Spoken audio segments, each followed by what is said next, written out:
Hey guys, I am Tyler with Secureteam, and we've got an amazing news story just breaking throughout the online community. Plankton found in space. As in, there are sea creatures, microplankton, that have been discovered living on the exterior of the ISS, or International Space Station. Let me just say first, wow. This is real news here, people, and the ramifications of the fact that they found these sea plankton not only on the exterior of the ISS, but living on the exterior of the ISS, in space, despite the total vacuum, the non-existence of oxygen, and the cosmic radiation.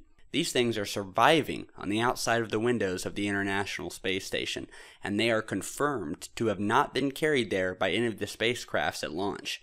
To quote the article, "Traces of plankton and other microorganisms have been found living on the exterior of the International Space Station, according to Russian space officials.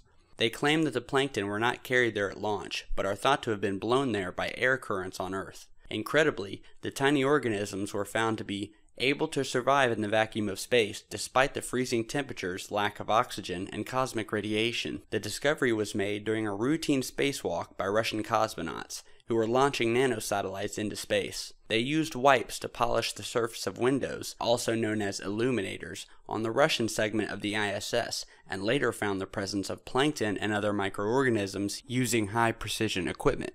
The results of the experiment are absolutely unique," said the head of the Russian ISS orbital mission, Vladimir Solovev.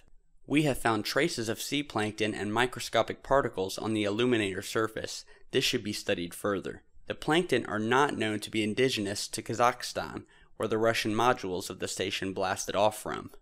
Experts have also claimed that the plankton were not carried there at launch either, because they are marine microorganisms not indigenous to the blastoff site, and are thought to have been blown there by air currents on the Earth. An SEM microscope view here of one type of plankton, not discovered on the ISS, is pictured."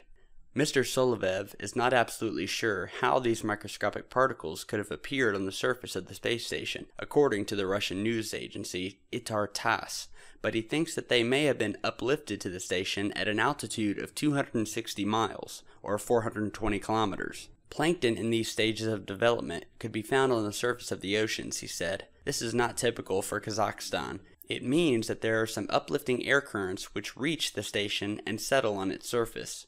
NASA is yet to comment on what this might mean for the American segment of the ISS and whether similar findings have been made in the past. So the Russian officials are stating that air currents might have carried these organisms to the ISS. Only there is one little problem with that. There is no air in space, especially at the heights that the International Space Station sits above the Earth. There is no air in space. Wind cannot travel from Earth to orbital heights. There's space wind, but that's coming in, not out. On the other hand, as science is starting to learn, water, or the components for it, are being constantly ejected by stars. Add in a little electricity, which is abundant in space, and the hydrogen and oxygen molecules will combine into water. Add to that the studies that have been shown that space dust is primarily freeze-dried bacteria, and perhaps the truth is that our universe is a continuously propagating life generator. The ingredients are literally everywhere. Perhaps life in space is the rule, not the exception. And this finding right here may make more people question NASA's denial that evidence of life was found on Mars in the 1970s, as documented by one researcher. I am Tyler with Secureteam. Be sure to check back, share, and subscribe because we are definitely looking out for truth seekers like you. Stay safe, guys.